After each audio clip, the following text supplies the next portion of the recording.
तो जेई का रिजल्ट जो अभी जनवरी अटेम्प्ट के अंदर जो आया था उसमें हाईएस्ट मार्क्स थे 99.53% और शिक्कर के हाईएस्ट मार्क्स थे 99.8% बिल्कुल ये इतना शायद हो रहा है, पहली साल है। मैंने 9th से डिसाइड कर लिया था मुझे क्या बनना है। जी। एक आरएस ऑफिसर, आरएस ऑफिसर, ये ड्रीम है। क्या होता है आरएस ऑफिसर जानते हैं? Rajasthan administrative service. आपका शेड्यूल तो टाइम टेबल तो मुझसे भी फॉलो नहीं होता, तो मैंने कभी फिक्स कभी बनाया नहीं। बट मैंने ये किया था कि अगर एक महीने में इतने चैप्टर्स करने हैं तो एक हफ्ते में इतने चैप्टर्स, 2 दिन में इतने चैप्टर्स, ये गोल सेट था कि कितने दिन में कितने चैप्टर्स कंप्लीट करने हैं। वहाँ की आप सक्सेस रेट देखोगे तो शिक्कर में 26 हज़ार बच्चे कोचिंग में हैं। बिल्कुल 26 हज़ार में से 2600 का भी सिलेक्शन नहीं है अजय जी। बिल्कुल। और हमारे पास 80 बच्चे थे, उसमें 56 बच्चों का सिलेक्शन है जेई मेंस के अंदर। बिल्कुल। वो कहते हैं कि शिक्षा तो वो शेरनी का दूध है, जो पिएगा वो दहाड़ेगा। दहाड़ेगा, और बिल्कुल। दहाड़ेगा तो वो कुछ ना कुछ तो नया करेगा। बिल्कुल। कुछ स्पेशल आपके लिए टीचर्स ने किया कि भाई आपको रात को 11 बजे को किसी सब्जेक्ट में किसी टॉपिक में कोई दिक्कत आ गई तो आप फ़ोन कर सकते हो टीचर्स को? हाँ बिल्कुल। ऐसे बोला है आपको? हाँ। कैमरे के सामने बोल रहे हो, वाकई में बोला नहीं, है? वाकई में बोला है हमारे। वो हमारे फिजिक्स में एक सिद्धांत है ना ग्रेविटेशन का, कि हर तीर का निशाना थोड़ा ऊपर लगाना चाहिए, क्योंकि हर उड़ने वाला तीर ग्रेविटेशन का शिकार होता है। तो थोड़ा सा वो नीचे जाता है। निशाना थोड़ा ऊपर रखना चाहिए, तो वो वाली अगर- स्थिति होती है। तो यदि वो डिसिप्लिन में नहीं है तो थोड़ा नीचे आ जाएगा जहाँ जाना चाह रहा था उससे। मुझे आईएएस ऑफिसर बनना है। आईएएस ऑफिसर बनना है। आईएएस ऑफिसर बन के क्या करना चाहते हैं आप? क्या काम करते हैं? Social work. मतलब हर बार एक सपना होता है कि अब की बार मैंने 5 टॉपर्स निकाले हैं, अगली बार मैं 7 निकालूंगा। अब की बार क्या ड्रीम है कि अगले सेशन में कितने टॉपर्स आएंगे? अब की बार शिखर पार। अब की बार सीकर पार। अच्छा, जैसे मोदी जी बिल्कुल, अब की बार शिखर पार। नमस्कार, मैं अजय कुमार, आप देख रहे हैं बोल हिंदुस्तान।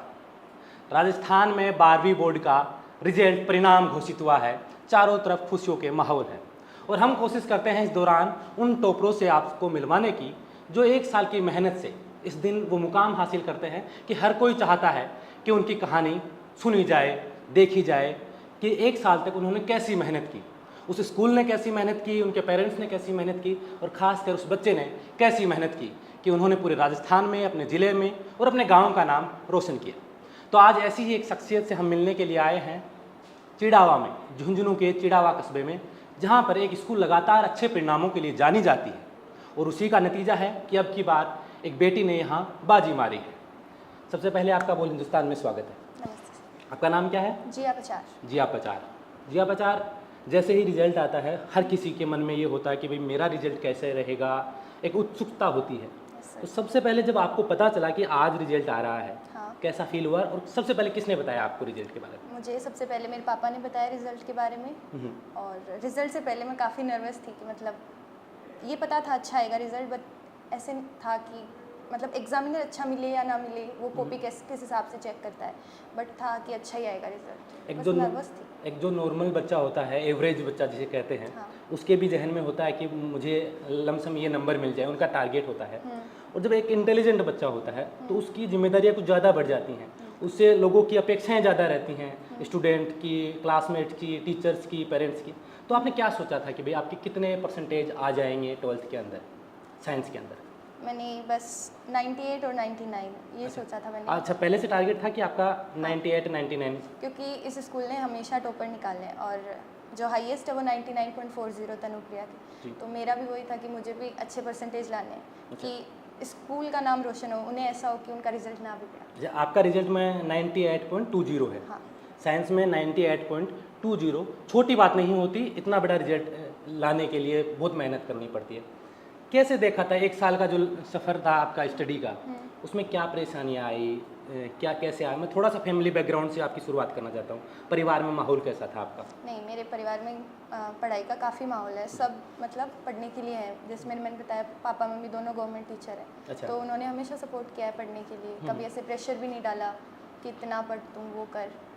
बट हाँ, ऐसे था कि अच्छे परसेंटेज चाहिए और बस अच्छा पढ़ना है, पढ़ो। सबने मोटिवेट किया, ऐसे नहीं कि नहीं क्या करेगी पढ़ के, वैसे ज़्यादा पढ़ना, ऐसा कुछ नहीं था। एक जब भी हम किसी एक मुकाम को हासिल करते हैं तो एक खुशी आती है।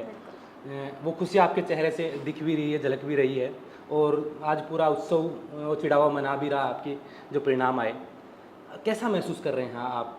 कैसा फील आता है कि जब एक टारगेट अचीव करते हैं अपन, तब मन से कैसे फील आती है? प्राउडनेस वाली फील आती है कि आज मैंने सबका नाम रोशन कर दिया? हाँ, बहुत खुशी होती है। ऐसे लगता है ब्लेस्ड है, अब हम गॉड ने ब्लेस कर दिया। पेरेंट्स इतने खुश होते हैं, पेरेंट्स के पास इतने फ़ोन आते हैं रिश्तेदारों के पता नहीं कहाँ कहाँ से। टीचर्स इतने खुश होते हैं।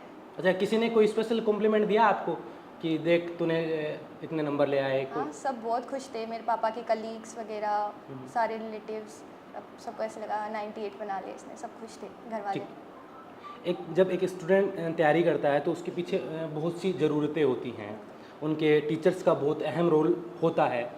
क्या आपको लगता है कि आपके टीचर्स का कितना रोल आप इस सक्सेस में मानते हैं?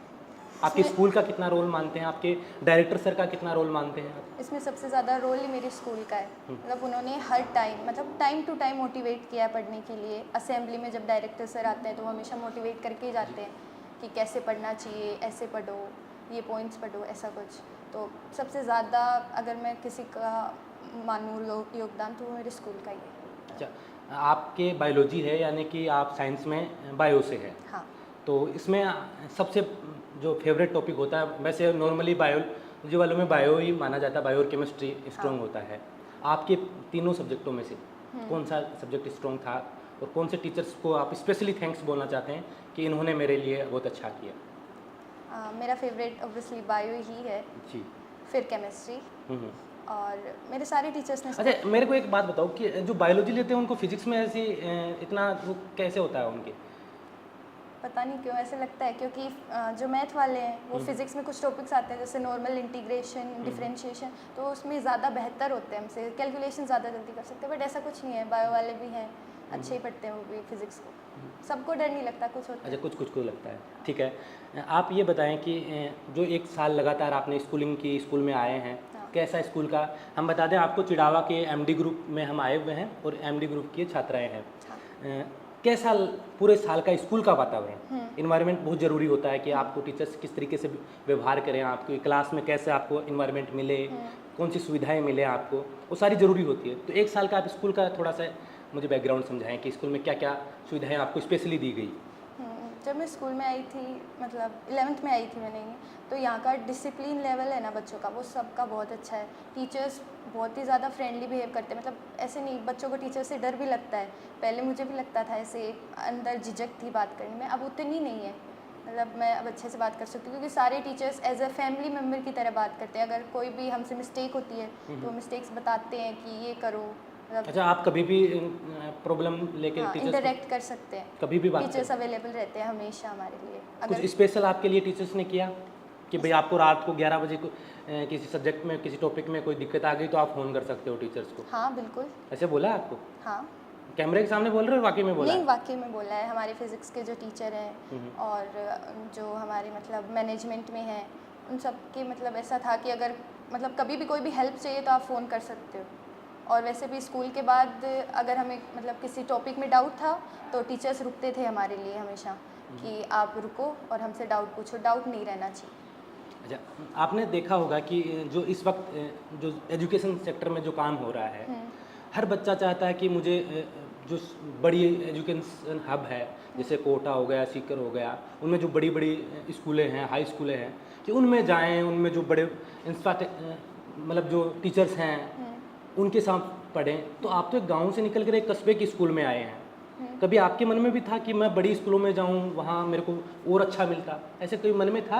या फिर ये था कि हाँ, मैं अगर पढ़ूंगी, टीचर्स मुझे पढ़ाएंगे तो यहाँ भी मैं वो सक्सेस हासिल कर सकती हूँ? हाँ, अगर बच्चे को पढ़ना है, उसके मन में पढ़ने का, तो वो कहीं भी पढ़ सकता है। और ज़रूरी थोड़ा ना कि मतलब बड़ी स्कूल है तो उसमें अच्छे ही टीचर्स होंगे, सारे सेम भी नहीं होते।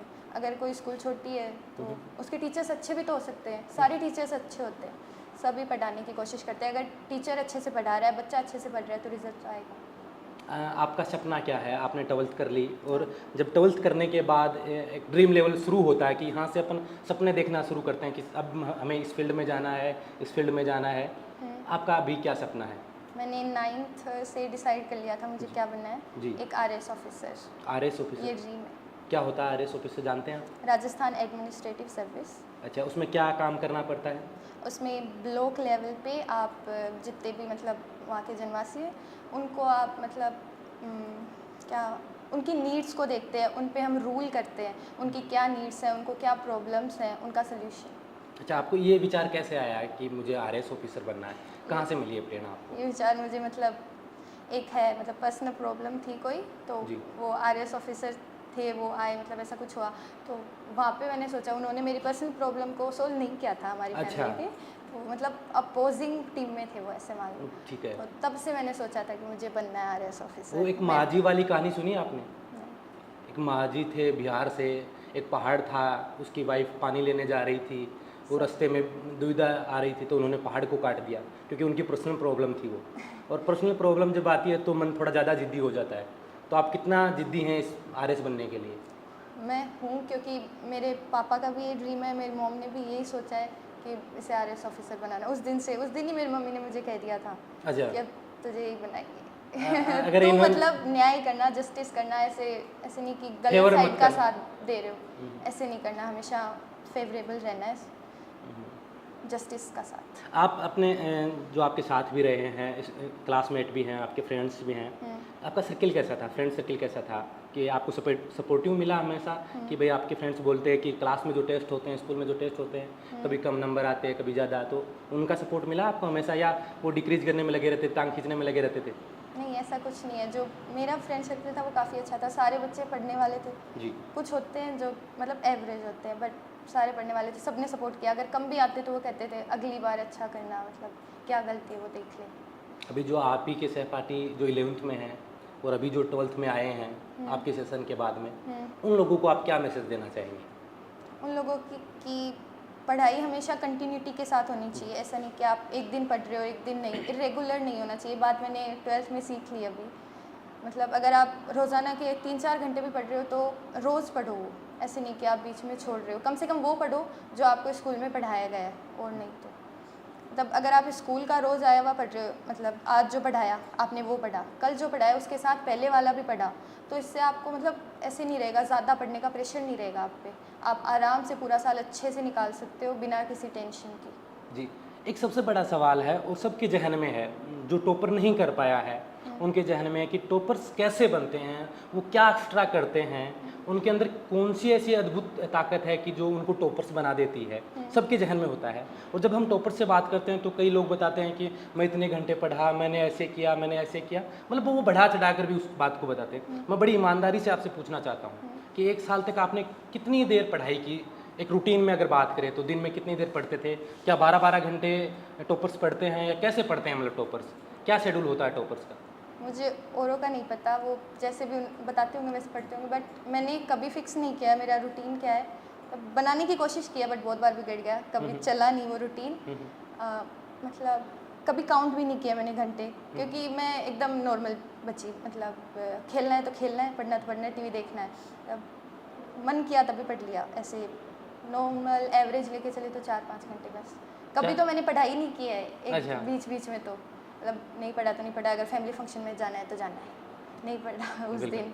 बहुत बहुत शुक्रिया, आपने बोल हिंदुस्तान को समय दिया और हम उम्मीद करते हैं जो आरएस बनने का सपना आपने देखा वो आपका कामयाब हो और यही मंच हो, यही बोल हिंदुस्तान, और फिर एक बार आपकी कहानी हम जनता के सामने सुनाएं। आपने समय दिया बोल हिंदुस्तान को। तो ये देखा, इन्होंने साइंस में टॉप किया है इस एमडी ग्रुप स्कूल ने, और यहीं से आर्ट सेक्टर में भी टॉपर्स निकले हैं, डिस्ट्रिक्ट टॉपर। उनसे भी हम बात करते हैं, तो आइए उनसे भी आपको मिलाता हूँ। जैसे हमने जिया से बात की जो साइंस में एमडी से टॉपर निकल के आई हैं, वैसे ही अब की बार साइंस में हमेशा टॉप देने वाली ये स्कूल, लगभग अपना रिजल्ट बरकरार रखने वाली, अब की बार आर्ट्स में भी इन्होंने डिस्ट्रिक्ट टॉपर दिया है। अंकुर हमारे साथ हैं, 97.80% के साथ आपने अब की बार डिस्ट्रिक्ट टॉप किया है। पहले तो बहुत बहुत आपको बधाई हो। Thank you sir. जैसे ही आपको रिजल्ट के बारे में पता चला कि आज 12th का रिजल्ट आ रहा है, सबसे पहले किससे पता चला? पता न्यूज़ देखी थी 19 को शाम को, हम CUET का एग्ज़ाम दे के आए थे जी। और फिर जैसे ही आए शाम को घर पे तो देखा कि न्यूज़ आ रही है कि कल रिज़ल्ट आने वाला है 12:15 बजे। अच्छा, तो कल से ही एक दिन पहले से ही धड़कनें पहले तेज से ही हमें पता था। धड़कनें तेज थी? नहीं, इतना मुझे इतनी टेंशन नहीं थी। अच्छा, श्योर जो थे? हो गया, हाँ मुझे इतना था कि मेरे 95 प्लस आ जाएंगे, इतनी मैं कॉन्फिडेंट थी। अच्छा, टीचर्स को आपने पहले श्योर कर दिया था कि भाई अब मेरा पेपर अच्छा हुआ है, 95 मैं क्रॉस कर हाँ। तो सबसे पहले जब आपको पता चला तो स्वाभाविक बात है, कोई भी खुशी हमें होती है, और जब वो परिणाम के रूप में हमारे सामने आती है तो एक एक्स्ट्रा खुशी तो मन में आती है। बहुत होती है। कैसा फील किया आपने? मुझे तो बहुत अच्छा लगा, और सबसे ज़्यादा तब अच्छा लगा जब मम्मी पापा खुश थे, फैमिली वाले, जब उनकी खुशी, जब वो खुश होते हैं तब ज़्यादा मज़ा आता है, जब उनको प्राउड फील होता है तब हमें भी बहुत अच्छा लगता है। बिल्कुल, नो डाउट आपने एक कस्बे की स्कूल जो लगातार टॉप दे रही है, वहाँ से आपने टॉप किया है, ज़िले को टॉप किया है, खुशी तो होगी आपके। मैं सबसे पहले यही जानना चाहूँगा, क्योंकि मैंने साइंस वाले से भी यही पूछा कि आपका पारिवारिक माहौल कैसा था, परिवार में आपको काफ़ी- सपोर्ट कैसा मिला, काफ़ी अच्छा क्या करते हैं आपके माता पिता? मेरे पापा आर्मी में हैं और मेरी mummy 3rd grade government teacher है। तो पापा तो नहीं रहते थे, लेकिन घर पे मम्मी, दादी, दादाजी, मेरे चाचू, मेरी मासी, उन्होंने सबने सपोर्ट किया। सबने सपोर्ट किया? हाँ, कभी भाई कोई बहन ने भी, मेरे बड़े भाई ने भी मुझे सपोर्ट किया। कोई प्रॉब्लम नहीं आई आपको? कभी घर से कभी प्रॉब्लम नहीं आई। कैसे आपका स्टडी शेड्यूल था जो पूरे साल का, कैसे रहा आपका? शेड्यूल तो, टाइम टेबल तो मुझसे भी फॉलो नहीं होता, तो मैंने कभी फिक्स कभी बनाया नहीं। बट मैंने ये किया था कि अगर एक महीने में इतने चैप्टर्स करने हैं तो एक हफ्ते में इतने चैप्टर्स, 2 दिन में इतने चैप्टर्स, ये गोल सेट था कि कितने दिन में कितने चैप्टर्स कंप्लीट करने हैं।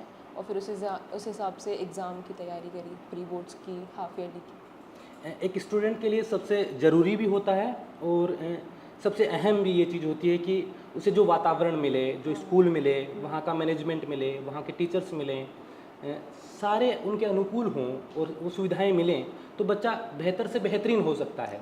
आपको क्या लगा कि आप जिस संस्था में हैं वहाँ कैसा माहौल था, वहाँ कौन कौन आपके सपोर्ट में थे, कभी कोई दिक्कत आई? दिक्कत आई, हमने डांगी सर को, हमारे जो डायरेक्टर हैं, उनसे भी बात की थी। सर ने पर्सनली क्लास में आके हमारी प्रॉब्लम सॉल्व की।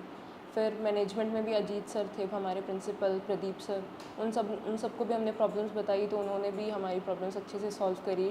टीचर्स अच्छी फैकल्टी प्रोवाइड करी। अच्छा, पूरा क्लास का माहौल अच्छा था? बहुत अच्छा था, इतना जेलसी नहीं थी। अगर मार्क्स कम आते थे तो हम एक दूसरे की आंसर शीट्स देखते थे कि जो उनकी गलती है वो मुझे बताते थे और जो मेरी गलती थी वो मैं उनको बता देती थी। अभी क्या ड्रीम है आपका? अभी आपने डिस्ट्रिक्ट टॉप किया है, अभी आपके विकल्प खुले हैं, आप जिस फील्ड में जाना चाहें उस फील्ड में आप जा सकते हैं।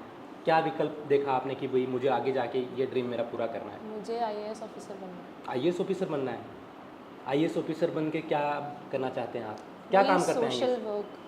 सोशल वर्क और थोड़ी सी पावर तो चाहिए होती है कि हमारे डिसीजंस को कोई मना नहीं कर सकता, और फिर वो काम करने में मज़ा भी बहुत आता है। IAS ऑफिसर डिसीजन ऐसे थोड़ी दे सकते हैं कि भाई मेरा पावर है। पावर तो है, लेकिन जो काम कर सकते हैं, जिस लेवल पे वो काम कर सकते हैं, वैसे बाकी लोग नहीं कर सकते डिस्ट्रिक्ट में। अच्छा, आपको ये चीज़ें कैसे दिमाग में, जैसे हमने पहले बात की, वो कह रही हैं मुझे RAS ऑफिसर बनना है, मेरे साथ एक पर्सनल प्रॉब्लम थी, उनमें से मैंने देखा कि वो कैसे बिहेव कर रहे थे, तो मैं चाहती हूँ कि वैसा नहीं हो, जस्टिस हो। तो आपके दिमाग में क्या है कि जो वर्तमान जो वातावरण है देश में जो बना हुआ है, गांव में जो बना हुआ है, शहर में बना हुआ है, उनमें क्या आप देखते हैं समस्याएं कि इन समस्याओं को अगर एक RAS ऑफिसर होता, IAS ऑफिसर होता तो ये दूर कर सकता है आराम से? तो आपने कोई ऐसी तकलीफें देखी हैं? हाँ, ऐसी मतलब जैसे गरीबी देखी है, लोग इतने बच्चे सड़कों पे ऐसे फुटपाथ पे घूमते हैं, तो उनको देख के लगता है कि इनको भी तो हक है पढ़ने का, ये क्यों यहाँ बैठे हैं, इनका भी डेवलपमेंट होना चाहिए, पूरे एरिया का डेवलपमेंट होना चाहिए। जैसे स्वच्छ भारत अभियान है, लेकिन अभी भी हमारा इंडिया इतना क्लीन नहीं है, तो सड़कों पे जब गंदगी वगैरह दिखती थी तब ऐसा लगता था कि यहाँ पे भी साफ़ सफाई होनी चाहिए, इंडिया पूरी तरह से डेवलप होना चाहिए, और जिस एरिया में अगर मैं पोस्टेड हूँ तो उस एरिया में सबसे अच्छा एडमिनिस्ट्रेशन होना चाहिए। बिल्कुल, आपने जो अपने भविष्य को लेकर जो चीज़ें आपके मन में हैं वाकई काबिल तारीफ़ हैं, और एक जिसके पास पावर हो, जिसके पास शक्तियाँ हो, उनका सही दिशा में इस्तेमाल भी करना चाहिए। बहुत अच्छी खुशी हुई इस बात को जानकर। जो आपने अभी रिजल्ट आया आपका, बहुत से बच्चों के मन में है कि मैं भी अंकुर के जैसा बन सकता हूँ, बन सकती हूँ, तो उनको लिए आप क्या मैसेज देंगे कि वो कैसे पढ़ाई करें, कैसे तैयारी करें? उनके जब कभी वो डिमोटिवेट हों तो किससे मोटिवेट हों, किसके पास समस्याएं लेके जाएं? मोटिवेशन का सबसे बड़ा सोर्स तो पहले मम्मी पापा होते हैं और फिर टीचर्स होते हैं। अगर मम्मी पापा अगर मोटिवेट नहीं कर पाए तो हम टीचर्स के पास जाते हैं, और मुझे नहीं लगता मोटिवेशन की ज़रूरत है, क्योंकि हम अपने मम्मी पापा को काम करते देखते हैं, तो ये भी मन में आता है कि जिस दिन हम किसी पोस्ट पे पहुंच जाएंगे तो उस दिन इनके चेहरे पे खुशी होगी। बिल्कुल, आपने बोल हिंदुस्तान को समय दिया, और हमारी शुभकामनाएं कि आप RAS ऑफिसर, IAS ऑफिसर बनना चाहते हैं, सॉरी माफ़ कीजिएगा, आप IAS ऑफिसर बने और अच्छे मुकाम पे आप जाएं, और जो सपने आप लेके जा रहे हैं जो बनने के लिए, वो आप पूरा करें। आपका बोल हिंदुस्तान में बहुत बहुत शुक्रिया। तो ये अंकुर थी जिन्होंने आर्ट्स में डिस्ट्रिक्ट टॉप किया है। तो इन दोनों से, साइंस और आर्ट्स दोनों में टॉप करने के लिए जिस रीढ़ की हड्डी की ज़रूरत होती है, जो इस मैनेजमेंट को पूरा संभाल कर रखता है, हम चाहते हैं उन डायरेक्टर सर से भी हम बात करें कि पूरे 1 साल तक उनका स्कूल में बच्चों को लेकर कैसा व्यवहार रहा, और पूरी एक साल तक वो बच्चों को लेकर कितने कॉन्फिडेंट थे, क्योंकि हर साल उन्होंने देखा कि यहाँ से हर साल टॉपर्स निकलते हैं, हर साल रैंकर्स निकलते हैं, और अब तो यहाँ पे IIT JEE की तैयारी भी कराई जाती है। तो उनके बारे में तमाम बातें हम उनसे भी करना चाहते हैं। तो सुनील जी डांगी यहाँ के डायरेक्टर हैं, उनसे भी हम बात करने की कोशिश करें। जैसे हमने अंकुर और जिया से बातचीत की, उन्होंने अपने संघर्ष की कहानी सुनाई, टॉपर्स वो बने हैं, डिस्ट्रिक्ट टॉप उन्होंने किया है, लगातार रिकॉर्ड जो MD स्कूल बनाती जा रही है। तो ज़रूरी है कि उस रिकॉर्ड बनाने वाले व्यक्ति से भी हम बात करें।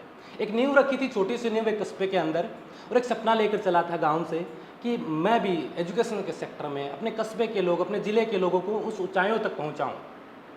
संयोग से मैं उनके साथ पढ़ा हुआ भी हूँ। मैं बार बार मेरे इंटरव्यू में कहता हूँ कि मैं उनके सानिध्य में पढ़ा हुआ हूँ, और मुझे प्राउड भी फील होता है जब वहाँ के लोग रिकॉर्ड बनाते हैं। तो डायरेक्टर सर सुनील सर हमारे साथ हैं। सुनील जी, आपका बोल हिंदुस्तान में स्वागत है। Thank you.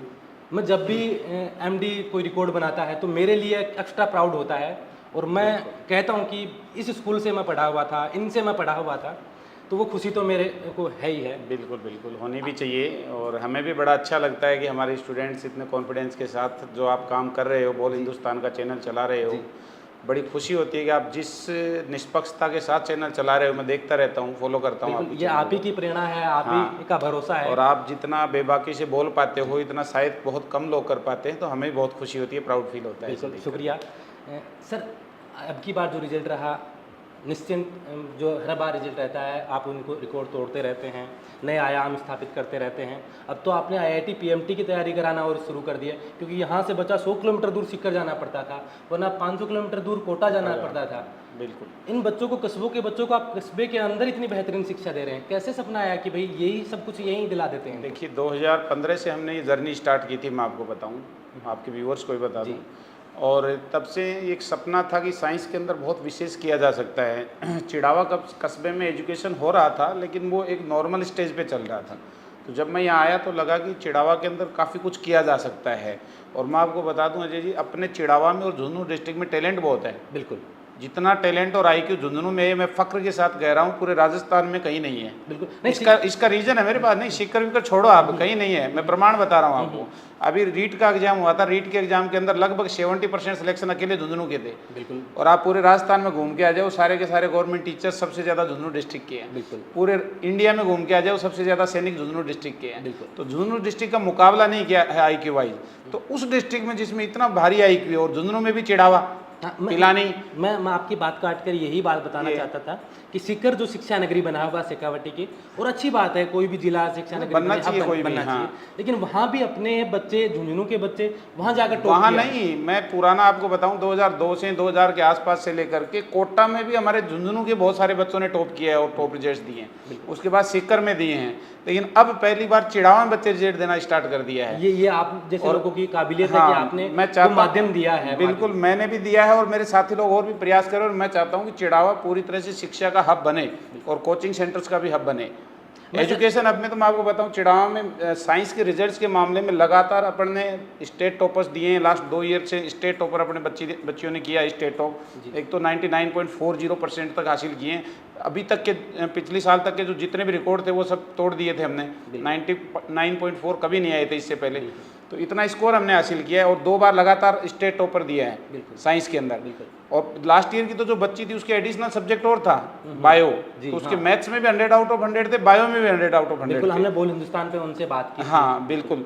तो इस तरह के रिजल्ट्स हमने दिए हैं, लेकिन उसके बाद फिर लगा कि यार इतना अच्छा टैलेंट है तो ये नीट और JEE की तैयारी भी यहीं से होनी चाहिए। बिल्कुल। और उसका परिणाम आप देख रहे, लास्ट ईयर हमने सेपरेट बिल्डिंग उसके लिए बनाया और उसकी तैयारी करवाना स्टार्ट की। तो JEE का रिजल्ट जो अभी जनवरी अटेम्प्ट के अंदर जो आया था, उसमें हाईएस्ट मार्क्स थे 99.53% आए, और सीकर के हाईएस्ट मार्क्स थे 99.8% आए। बिल्कुल, ये इतना शायद दूर है, पहले ही साल है ये नहीं। और मैं कह रहा हूँ आपके चैनल में बैठ के अगले साल तक हम सीकर वालों को पकड़ लेंगे। नहीं, पॉजिटिव फीलिंग के साथ कह रहा हूँ ये बात। नहीं होना चाहिए, मैं कह रहा हूँ कंपटीशन होना चाहिए, स्टूडेंट में भी कंपटीशन होना चाहिए, संस्था वालों में भी कंपटीशन होना चाहिए।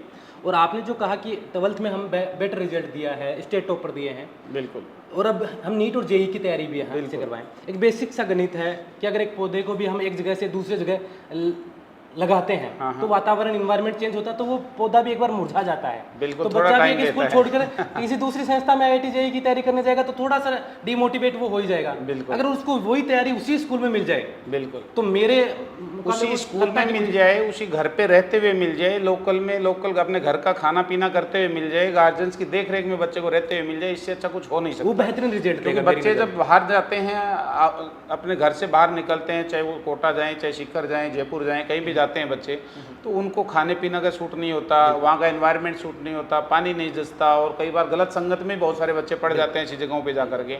वहाँ की आप सक्सेस रेट देखोगे तो सीकर में 26 हज़ार बच्चे कोचिंग में हैं। बिल्कुल 26 हज़ार में से 2600 का भी सिलेक्शन नहीं है अजय जी। बिल्कुल। और हमारे पास 80 बच्चे थे, उसमें 56 बच्चों का सिलेक्शन है JEE मेंस के अंदर।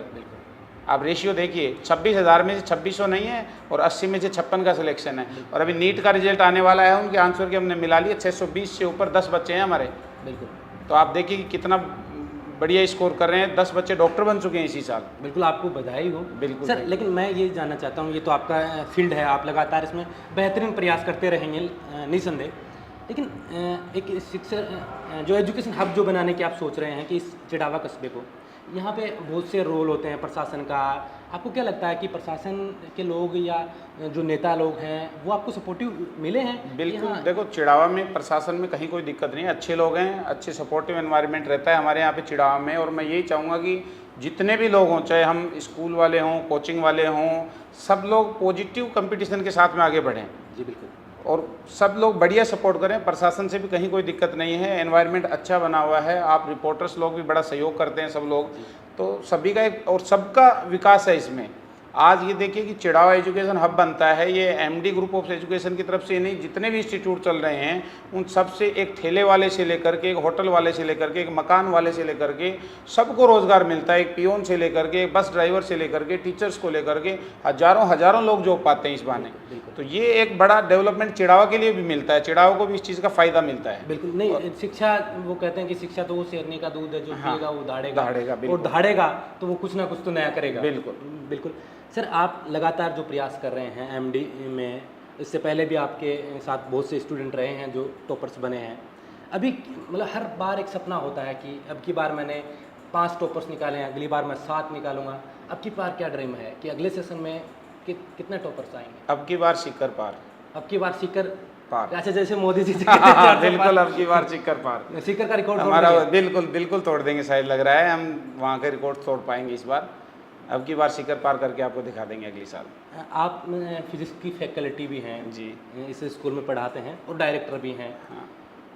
डायरेक्टर होने के नाते आपका जो स्टाफ है, जो फैकल्टीज़ हैं, उनको मॉनिटर करने में, उन पर ध्यान रखने में कि कोई बच्चे के साथ कुछ गलत तो नहीं हो रहा है, कि वो सही पढ़ा तो रहे हैं क्या, कहीं कोई ऐसी फैकल्टी भी आ जाती हैं कई बार कि ठीक है पैसा मिल रहा है, डायरेक्टर पैसा दे रहा है, हमें क्या ही फ़र्क पड़ता है, रिजल्ट वो चाहते नहीं, लेकिन डायरेक्टर के ऊपर सबसे ज़्यादा प्रेशर होता है। बिल्कुल, तो देखो, सब सपोर्टिव प्रेशर तो बिल्कुल नहीं है, जिम्मेदारी होती है। मैं ये कहूँगा सबसे ज़्यादा जिम्मेदारी होती है, और ऐसी कोई प्रॉब्लम कभी आई नहीं, आती भी नहीं है, क्योंकि खुद सब्जेक्ट के आदमी हैं, क्लासेज में रहता हूँ मैं, तो बच्चों से भी इंटरेक्शन रहता है, टीचर से भी इंटरेक्शन रहता है, और जो मैनेजमेंट की टीम है वो भी अपना काम बहुत जिम्मेदारी से करते हैं सब लोग, सबको अपना अपना काम बांट रखा है। तो मैं तो मेरा फ्री रहता हूँ, बच्चों को टीचिंग करवाता हूँ, फ्री रहता हूँ, बाकी काम सब मैनेजमेंट की टीम देखती है, सबको अपना अपना काम संभला रखा है, और सब लोग बहुत बढ़िया से अपने काम को करते हैं बखूबी। अभी और ईश्वर की कृपा से बच्चे भी हमारे पास इतने बढ़िया रहते हैं कि डिसिप्लिन वाइज और हर तरीके से बहुत बढ़िया बच्चे रहते हैं पढ़ने वाले, और अच्छे रिजल्ट्स देते हैं। एक पढ़ने वाले बच्चे के लिए, एक टॉपर्स के लिए डिसिप्लिन कितना मायने रखता है आपकी सबसे ज़्यादा, मतलब मैं ये कहूँ कि टीचर से और मैनेजमेंट से, इन सबसे ज़्यादा डिसिप्लिन मायने रखता है। सबसे पहली चीज़ डिसिप्लिन है। आपके अंदर डिसिप्लिन है तो आप सब कुछ कर पाओगे, डिसिप्लिन नहीं है तो आप कितनी भी कोशिश कर लेना, वो जो आप अचीवमेंट हासिल करना चाहते हो उससे कहीं पीछे ही रह जाओगे। वो हमारे फिजिक्स में एक सिद्धांत है ना ग्रेविटेशन का, कि हर तीर का निशाना थोड़ा ऊपर लगाना चाहिए, क्योंकि हर उड़ने वाला तीर ग्रेविटेशन का शिकार होता है, तो थोड़ा सा वो नीचे जाता है, निशाना थोड़ा ऊपर रखना चाहिए, तो वो वाली स्थिति होती है। तो यदि वो डिसिप्लिन में नहीं है तो थोड़ा नीचे आ जाएगा जहाँ जाना चाह रहा था उससे। तो डिसिप्लिन तो पहली चीज़ है एक स्टूडेंट के लिए, स्टूडेंट के लिए ही नहीं, इवन इंस्टीट्यूट के लिए भी, इंस्टीट्यूट में काम करने वाले व्यक्तियों के लिए भी, हमारे लिए भी डिसिप्लिन सबसे पहली चीज़ है। बिल्कुल, जो आपके और जब हम ही डिसिप्लिन में नहीं रहेंगे, इंस्टीट्यूट डिसिप्लिन में नहीं रहेगा, तो बच्चा उन्हीं से देख करके सीखेगा, तो वो कैसे रहेगा। बिल्कुल। अभी नया सेशन शुरू हो गया है, इस सेशन में जो आपने परिणाम दिए हैं इस कस्बे को, ज़िले को और इस स्टेट को, वो काबिल तारीफ़ है। हमारी तरफ से आपको ढेरों शुभकामनाएं। Thank you. लेकिन जो नए बच्चे अभी नीट की तैयारी करने के लिए आएंगे, जेई की तैयारी करने के लिए आएंगे और अगले सेशन 12th में आएंगे, जो कहीं दूर बैठे हैं, इन बच्चों की तरह ये सोच रहे हैं कि मैं कौन से स्कूल को चूज करूं, कैसे देखूं, तो आपकी नज़र में भाई, वैसे मैं तो पढ़ा हुआ हूं, मुझे तो पता है, लेकिन फिर भी मैं मानता हूं कि मैं आपसे पढ़ा हुआ नहीं हूं, मान ले, फिर मैं कैसे आपके पास आऊं कि क्या मुझे बेटर मिलेगा औरों के बजाय? देखो मैं आपको बताता हूँ एमडी के अंदर क्या बेटर मिलेगा। सबसे पहली बात तो आप कोचिंग के लिए जाते हो तो जैसे सीकर कोटा की आप बात कर रहे थे, वहाँ 300 बच्चों को एक सेक्शन में बिठाया जाता है, आपको पता हो। अब 300 बच्चों को मैं ये मानता हूँ कि 300 बच्चों को आप एक साथ पढ़ा करके उन बच्चों के साथ न्याय नहीं कर सकते जी। 300 बच्चों की बड़ी स्ट्रेंथ होती है क्लास के अंदर, और एक टीचर के लिए पर्सनल होल्डिंग करना, मैनेज करना वो बड़ा मुश्किल काम है। हमारे यहाँ बैच छोटे रहते हैं, 60 to 80 स्टूडेंट्स के बैच रहते हैं, तो उनको प्रॉपर गाइडेंस मिल सकती है, प्रॉपर वॉच आउट किया जा सकता है, हर टीचर के द्वारा देखा जा सकता है, पकड़ की जा सकती है। अब जब 300 बच्चों में कई बार हम देखते हैं, कई बार किसी बच्चे के पास एक दो बार ऐसा भी इंसिडेंट हुआ है कि हमने कॉल मिला दिया, बच्चे ने कॉल उठा लिया, सामने से टीचर की आवाज़ आ रही है, बेटा कहाँ हो? सर कोचिंग में हूँ। क्लास में हो, टीचर पढ़ा रहा है, तो टीचर की आवाज़ आती रहती है उसकी कि वो क्लास में फ़ोन अटेंड कर रहा है, और पता नहीं मैं कैमरे पे क्या बताऊँ क्या क्या करते रहते हैं। क्लास में बच्चे पीछे के डेस्क पे सो जाते हैं, कुछ गेम्स खेलने लग जाते हैं पीछे बैठ करके, नीचे कोई बोला सर कोई मनाही नहीं होती। कुछ पढ़ने वाले बच्चे होते हैं वो आगे की सीटों में उनके बाद बैठ जाते हैं 300 बच्चों की क्लास में, और ये रियलिटी है, सबको पता भी होगी इस बात की। बिल्कुल, मैं भी गुजरा हुआ हूँ। तो इस तरह के माहौल अपने यहाँ नहीं मिलेंगे, अपने यहाँ पर्सनल केयरिंग मिलती है बच्चों की। दूसरी बात, फैकल्टी वाइज मैं बात करूँ तो बहुत ही शानदार फैकल्टी है। ये जितने भी बड़े नाम इंस्टीट्यूट्स के आप लेोगे उन सब इंस्टीट्यूट्स की फैकल्टी अपने यहाँ मिल जाएगी आपको, एक कम से कम। और हर सब्जेक्ट के 4-4, 5-5 फैकल्टी हैं, चाहे वो केमिस्ट्री हो, चाहे फिजिक्स हो, चाहे मैथ्स बायो हो, 6-6, 7-7 फैकल्टी भी हैं कई सब्जेक्ट्स की। और स्पेशलाइजेशन है, फिजिकल केमिस्ट्री के अलग हैं, इनऑर्गेनिक के अलग हैं, ऑर्गेनिक केमिस्ट्री की फैकल्टी अलग है, उनमें भी 2-2, 3-3 स्टाफ हैं एक सब्जेक्ट के। बिल्कुल। अभी जो बच्चों की सबसे ज़्यादा समस्याएं आती हैं कि पहले जो एजुकेशन सेक्टर चलता आ रहा था कई लंबे अरसे से कि ठीक है टाइम पीरियड होता है 6 घंटे का, 4 घंटे का, स्कूलें लगती हैं, फिर बच्चा घर पे जाए, अपने हिसाब से तैयारी करें या फिर बाहर किसी से ट्यूशन ले लें। लेकिन अब स्कूल ही वो फैसिलिटी देती है कि आपके पास डाउट काउंटर का ऑप्शन है। बिल्कुल, बहुत सी संस्थाओं में मैंने देखा है। बिल्कुल तो क्या अपने आपके यहाँ रेगुलर डाउट काउंटर है। और सबसे पहले चिड़ाव में हमने कहा था a school without need of tuition, ये स्लोगन हमने 2015 में लिया था। और जब मैंने सबसे पहले चिड़ाव में कहा था प्रेयर में खड़े होकर के बच्चों को कि बेटा यहाँ जो एडमिशन ले रहा है उनको ट्यूशन जाने की ज़रूरत नहीं है, और जो ट्यूशन जाना चाहता है उनको यहाँ रहने की ज़रूरत नहीं है। एक बड़ा बोल्ड डिसीजन था उस समय। चिड़ाव में लोग ट्यूशन पढ़ाया करते थे 50-50, 100-100 के थोक में, नाराज हो गए, फ़ोन आ गए रात को ही मेरे पास कि सर ऐसे तो लंबे नहीं चल पाओगे, आपने खोला या अभी आपको मालूम ही क्या है। मैं बोला साहब मेरे को ऐसे चलाना भी नहीं है, नहीं चलेगा। तो जो बच्चा पढ़ेगा, जब गार्जियन ने फीस हमें दे दी है पढ़ाने के लिए 40, 50, 60, 70 जो भी 1000 रुपये दिए हैं, तो फिर हमें फीस दे दी है, तो फिर वो ट्यूशन पे भी वो ठगाएगा। बिल्कुल, फिर हमारा क्या दायित्व रहा जब गार्जियन को ट्यूशन जाना पड़ रहा है। चाहे हमारी LKG नर्सरी से लेकर के 12 तक मैं कह रहा हूँ हमारा कोई बच्चा ट्यूशन नहीं जाता, और हमारे इंस्टीट्यूट का कोई टीचर ट्यूशन पढ़ाता भी नहीं है। बिल्कुल, ये बहुत बड़ी बात है। हाँ, और उसके लिए हमें एक्स्ट्रा पे करना पड़ता है फैकल्टी से। जब जैसे 9, 10, 6, 7, 8 की फैकल्टीज को भी रखते हैं तो उनको ये कह करके रखते हैं, करार करके रखते हैं कि आप कहीं भी ट्यूशन नहीं लगाओगे, तो उसके लिए उनकी पेमेंट की डिमांड भी उस हिसाब से होती है। बिल्कुल, तो लेकिन वो करते हैं, हम पूरी फुलफिल करते हैं, और बच्चों की ज़रूरत, हर ज़रूरत यहाँ पूरी की जाती है। हम कहते हैं डाउट काउंटर अपना रहता है। स्कूलिंग के बच्चों के लिए भी हमारे यहाँ डाउट काउंटर रहता है, कोचिंग के लिए नहीं, स्कूलिंग के बच्चों के लिए। जैसे आपने इंटरव्यू पूछा था, बच्चे से बता रही थी कि छुट्टी के बाद भी जितनी देर चाहें बच्चे रुक करके अपने डाउट्स क्लियर कर सकते हैं। बिल्कुल, आपने विस्तार से संक्षिप्त में आपने पूरा इतिहास बता दिया MD ग्रुप का, और हम उम्मीद करते हैं कि आने वाली सालों में जो रिकॉर्ड MD ने बनाए हैं वो MD ही उन रिकॉर्डों को तोड़े, ये हमारी उम्मीदें हैं, शुभकामनाएं आपको। और अगर आप अभी भी 12th में हुए हैं या IIT JEE की तैयारी करना चाहते हैं, मेडिकल लाइन में आना चाहते हैं, तो एक अच्छा विकल्प मैं चाहता हूं कि आप एक बार आएँ, परखें, कहीं भी आप जाएं, उससे पहले आप उनका इन्वायरमेंट, उनके पढ़ाने का तरीका, वो सारी चीज़ें जा कर तय करें, और फिर वहाँ पे आप एडमिशन लें। और पेरेंट्स का विशेष इसमें ध्यान रहना चाहिए कि उनका बच्चा 1 साल के लिए, भविष्य के लिए जिन्हें सौंप रहे हैं, उन पे वो पूरा भरोसा जता के जाएं। वहाँ वो निसंदेह वो सारे डाउट क्लियर करें, क्योंकि आप एक मोटी फीस देते हैं, आप मोटी रकम देते हैं, आप अपने बच्चे का 1 साल का भविष्य सौंपते हैं किसी के हाथों में, तो निसंदेह आप हर डाउट को क्लियर करना आपका अधिकार भी बनता है। तो आपने देखा जिया और अंकुर से हमने बात की जो टॉपर थे, और यहाँ MD ग्रुप के डायरेक्टर सुनील डांगी से हमने बात की। तमाम बातों के लिए आपका धन्यवाद सर। और आप देख रहे थे बोल हिंदुस्तान में अजय कुमार। नमस्कार।